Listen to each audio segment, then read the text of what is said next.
Welcome to the Khatm al-Quran Majlis of MS Voice. أعوذ بالله من الشيطان الرجيم. بسم الله الرحمن الرحيم.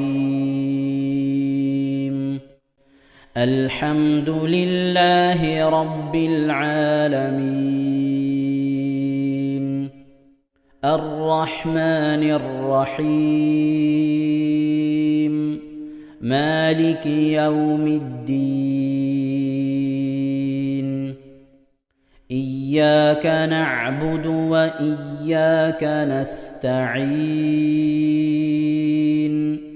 اهدنا الصراط المستقيم. صراط الذين أنعمت عليهم غير المغضوب عليهم ولا الضالين.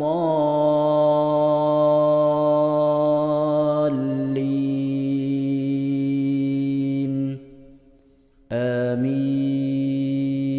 بسم الله الرحمن الرحيم. وما أنزلنا على قومه من بعده من جند من السماء وما كنا منزلين.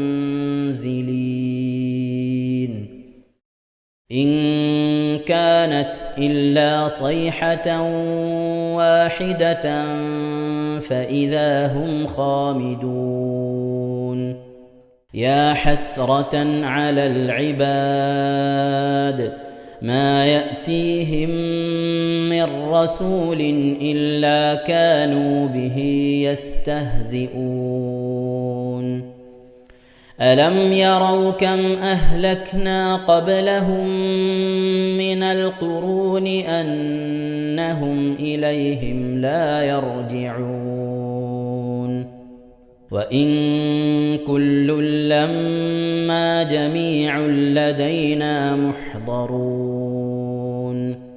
وآية لهم الأرض الميتة أحييناها وأخرجنا منها حبا فمنه يأكلون. وجعلنا فيها جنات من نخيل وأعناب وفجرنا فيها من العيون ليأكلوا من ثمره وما عملته أيديهم أفلا يشكرون. سبحان الذي خلق الأزواج كلها مما تنبت الأرض ومن أنفسهم ومما لا يعلمون. وآية لهم الليل نسلخ منه النهار فإذا هم مظلمون. والشمس تجري لمستقر لها ذلك تقدير العزيز العليم.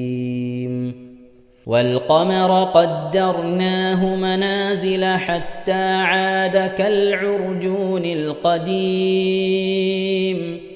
لا الشمس ينبغي لها أن تدرك القمر ولا الليل سابق النهار وكل في فلك يسبحون.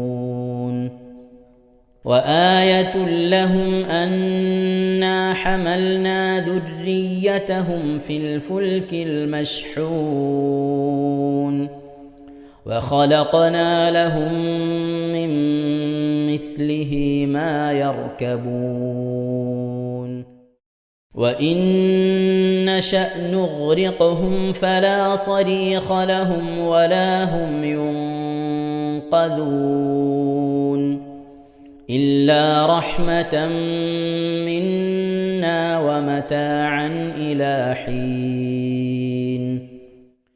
وإذا قيل لهم اتقوا ما بين أيديكم وما خلفكم لعلكم ترحمون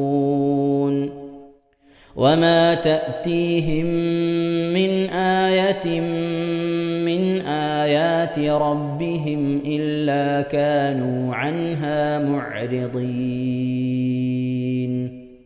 وإذا قيل لهم أنفقوا مما رزقكم الله قال الذين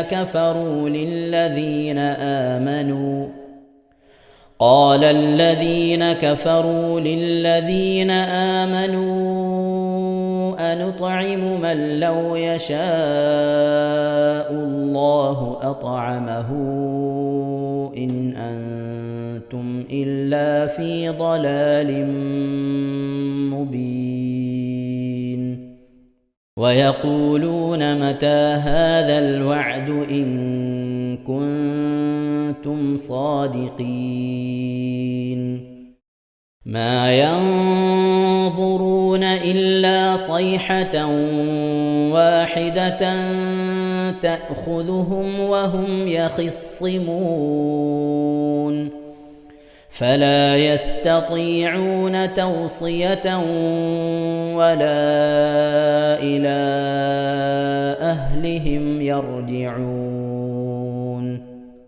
ونفخ في الصور فإذا هم من الأجداث إلى ربهم ينسلون قالوا يا ويلنا من بعثنا من مرقدنا هذا ما وعد الرحمن وصدق المرسلون إن كانت إلا صيحة واحدة فإذا هم جميع لدينا محضرون فاليوم لا تظلم نفس شيئا ولا تجزون إلا ما كنتم تعملون إن أصحاب الجنة اليوم في شغل فاكهون هم وأزواجهم في ظلال على الأرائك متكئون لهم فيها فاكهة ولهم ما يدعون سلام قولا من رب رحيم وامتازوا اليوم أيها المجرمون ألم أعهد إليكم يا بني آدم ألا تعبدوا الشيطان إنه لكم عدو مبين وأن اعبدوني هذا صراط مستقيم ولقد أضل منكم جبلا كثيرا أفلم تكونوا تعقلون هذه جهنم التي كنتم توعدون اصلوها اليوم بما كنتم تكفرون اليوم نختم على أفواههم وتكلمنا أيديهم وتشهد أرجلهم بما كانوا يكسبون ولو نشاء لطمسنا على أعينهم فاستبقوا الصراط فأنى يبصرون ولو نشاء لمسخناهم على مكانتهم فما استطاعوا مضيا ولا يرجعون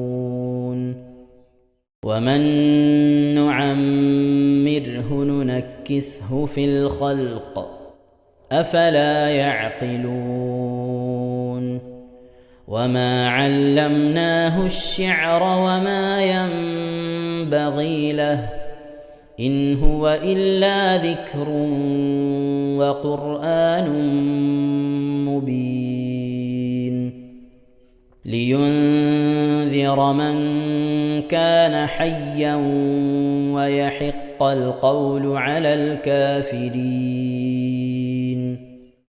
أولم يروا أنا خلقنا لهم مما عملت أيدينا أنعاما فهم لها مالكون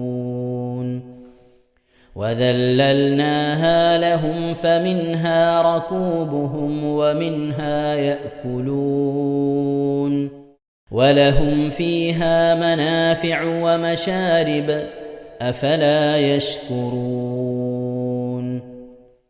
واتخذوا من دون الله آلهة لعلهم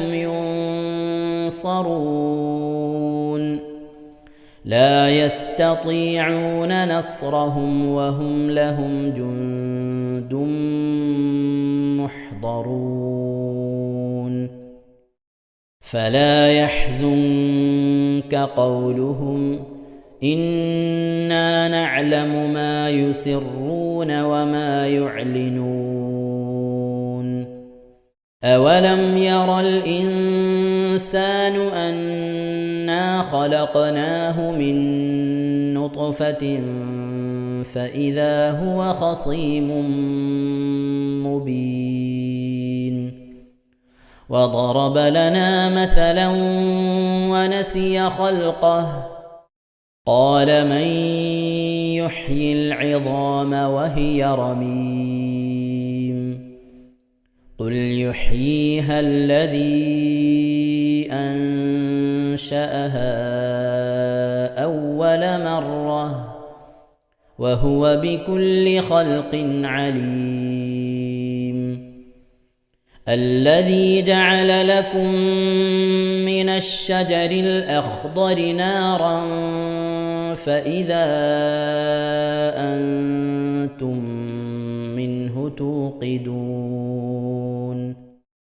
أوليس الذي خلق السماوات والأرض بقادر على أن يخلق مثلهم بلى وهو الخلاق العليم إنما أمره إذا أراد شيئا أن يقول له كن فيكون فسبحان الذي بيده ملكوت كل شيء وإليه ترجعون صدق الله العظيم.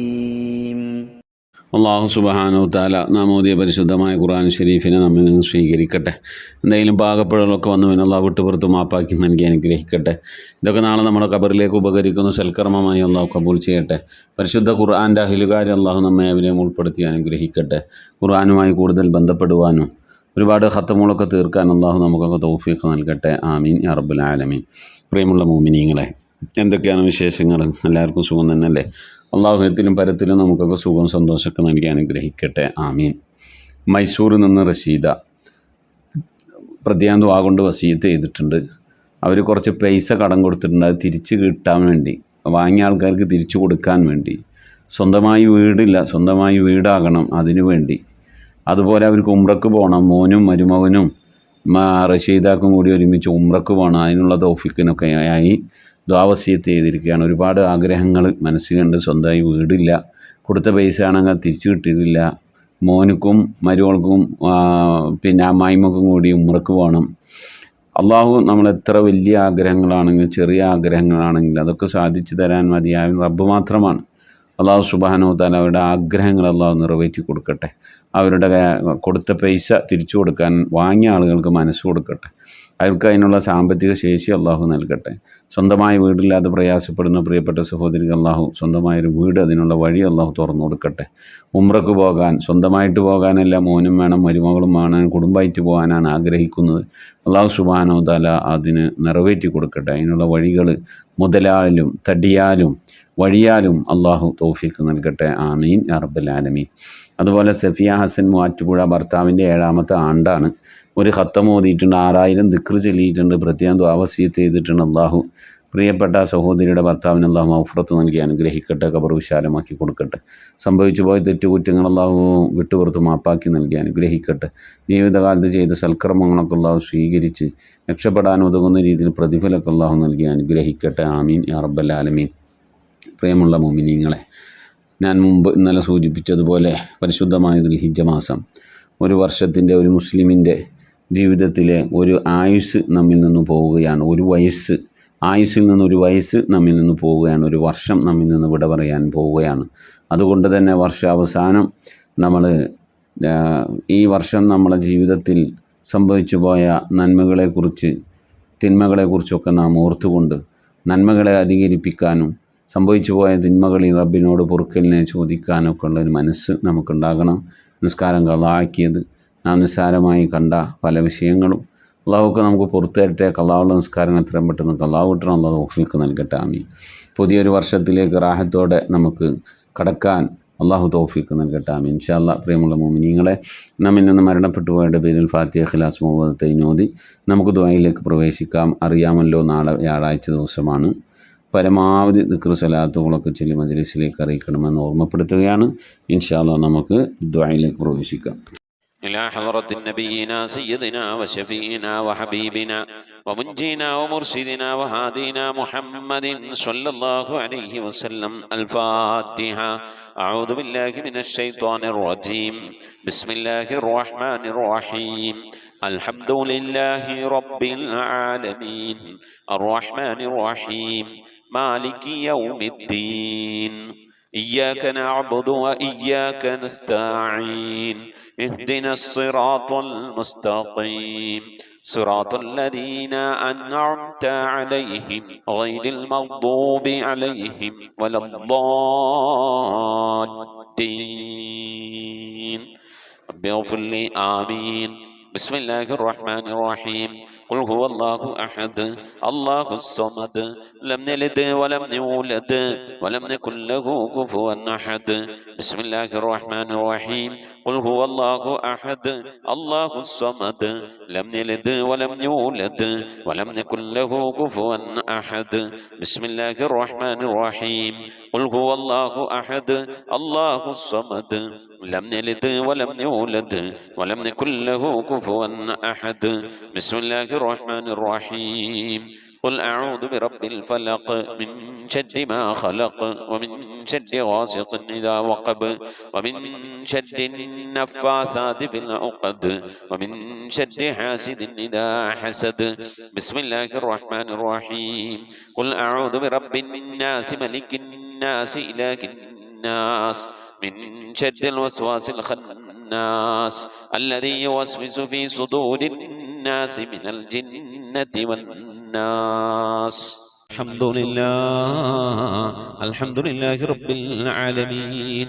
اللهم صل على سيدنا محمد وعلى آل سيدنا محمد كما صليت على إبراهيم وعلى آل إبراهيم وبارك على سيدنا محمد وعلى آل سيدنا محمد كما باركت على إبراهيم وعلى آل إبراهيم في العالمين إنك حميد مجيد.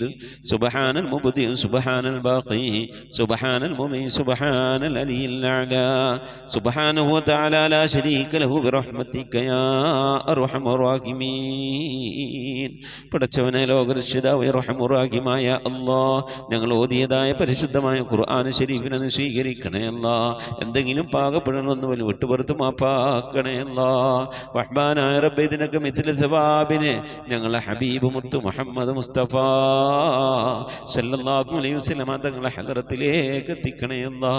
ഞങ്ങൾ ഓരോ ദിവസം ചെല്ലുന്ന സലാത്തുകൾ ഹബീബിൻ്റെ ഹദ്റത്തിലേക്ക് എത്തിക്കണേ അല്ലാ. ഓരോ ദിവസവും നബിയുടെ മേൽ ഞങ്ങൾ സലാം ചെല്ലുന്നത് ഹബീബിൻ്റെ ഹദ്റത്തിലേക്ക് എത്തിക്കണേ അല്ലാ.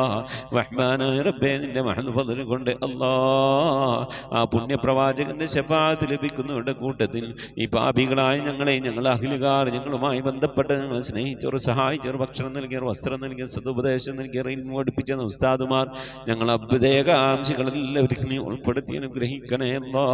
എല്ലാ അമ്പിയാക്കളും മുർസലീങ്ങൾ അവരുടെ അനുചരന്മാരുടെ ഹദ്റത്തിലേക്ക് എത്തിക്കണേ അല്ലാ.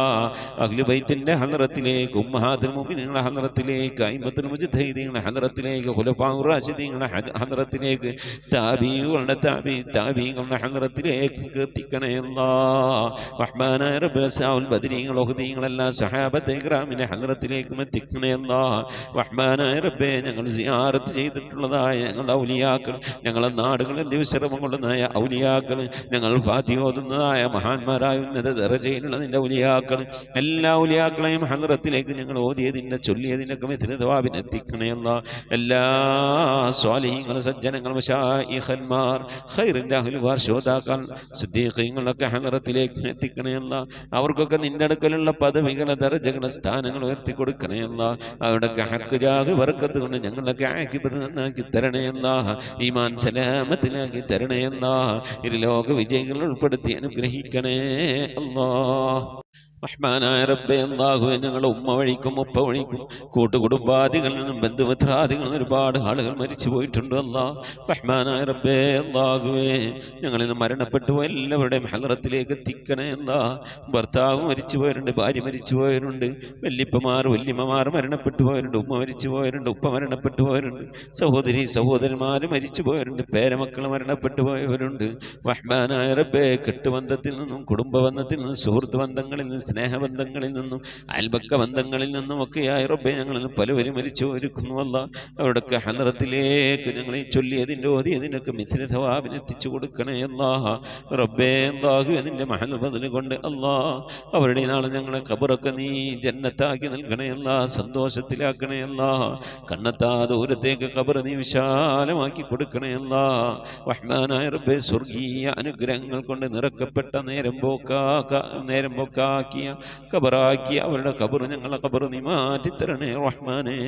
അല്ലാഹുവേ നിന്റെ മഹ്ദൂഫ്നതിൽ കൊണ്ട് ആഫത്ത് മുസീബത്തുകളിൽ നിന്ന് കാക്കണേ അല്ലാ. പെട്ടെന്നുള്ള മരണങ്ങളിൽ നിന്ന് മാറാവ്യാധികളിൽ നിന്ന് കാക്കണേ അല്ലാ. ക്യാൻസർ, ട്യൂമർ പോലോത്ത പകർച്ചാവ്യാധികളിൽ നിന്ന് കാക്കണേ അല്ലാ. റബ്ബേ ക്യാൻസർ ബാധിച്ചുകൊണ്ട് പ്രയാസപ്പെടുന്നവർ ഞങ്ങളുടെ ഇടയിലുണ്ട്, ഞങ്ങളുമായി ബന്ധപ്പെട്ട കുടുംബക്കാർ, അയലുകാർ, പരിചയക്കാരിലുണ്ട്. അല്ലാഹു നീ ശിഫ നൽകണേ അല്ലാ. അത്തരത്തിൽ രോഗാണുക്കൾ വല്ലത് ഞങ്ങളുടെ ശരീരത്തിലുണ്ടെങ്കിൽ അല്ലാ ഞങ്ങൾ അറിയുന്നതിന് മുമ്പ് അതിനൊക്കെ നീ ശിഫാ വിധിക്കണേ അല്ലാ. റഹ്മാനായ റബ്ബേ നിന്റെ താഴത്തിനും പൊരുത്തത്തിനുമായുള്ള ദീർഘായുസ് നൽകണേ അല്ലാ. അല്ലാഹുവേ നിന്റെ മഹൽ ഫദ്ൽ കൊണ്ട് അല്ലാ ഇരുലോക വിജയികൾ ഞങ്ങളെ നീ ഉൾപ്പെടുത്തി അനുഗ്രഹിക്കണേ അല്ലാ. റബ്ബേ ജോലിയില്ലാതെ പ്രയാസപ്പെടുന്നവന് ഹൈറായ ജോലി നൽകണേ അല്ലാ. വിസ കിട്ടാതെ വിഷമിക്കുന്ന ഹൈറായ വിസ കിട്ടണേ അല്ലാ. അക്കാമ കിട്ടാതെ ലൈസൻസ് കിട്ടാതെ പ്രയാസപ്പെടുന്നവന് ഹൈറിലാക്കണേ അല്ലാ. വിദേശത്തും സ്വദേശത്തൊക്കെ ജോലി ചെയ്യുന്ന ജോലികളിൽ ബർക്കത്ത് നൽകണേ അല്ലാ. ബർക്കത്തുള്ള സമ്പത്ത് നൽകണേ അല്ലാ. റബ്ബേ ഞങ്ങളെ മഈശത്തിന്റെ മേഖലകളിൽ, സാമ്പത്തിക ഉറവിട മേഖലകളിൽ, ജോലികളിൽ, ബിസിനസ്സുകൾ, കച്ചവടങ്ങൾ, കൃഷിയിടങ്ങളിൽ, കുടിൽ വ്യവസായങ്ങൾ, കൂലിവേലകളിൽ റബ്ബേ ഞങ്ങളുടെ ജീവിതത്തിന്റെ രണ്ടറ്റം മുട്ടിക്കാൻ വേണ്ടി ഏതൊക്കെ ജോലികളിൽ ഹലാലായ ജോലികളിൽ ഞങ്ങൾ ഏർപ്പെടുന്നുണ്ടോ ആ ജോലികളിലൊക്കെ നീ ബർക്കത്ത് നൽകി അനുഗ്രഹിക്കണേ അല്ലാ. ധാരാളം സക്കാത്ത് കൊടുക്കാനുള്ള സാമ്പത്തിക അഭിവൃദ്ധി നൽകണേ അല്ലാ. പാവപ്പെട്ടവന്റെ പ്രയാസങ്ങളും വിഷമങ്ങളൊക്കെ കാണുമ്പോൾ അവർക്ക് എന്തെങ്കിലുമൊക്കെ കൊടുക്കണമെങ്കിൽ ഞങ്ങളൊക്കെ ഇന്ന് സമ്പത്ത് വേണം അല്ലാഹുവേ. സദക്ക കൊടുക്കാൻ ധാരാളം സമ്പത്ത് നൽകി അനുഗ്രഹിക്കണേ അല്ലാ.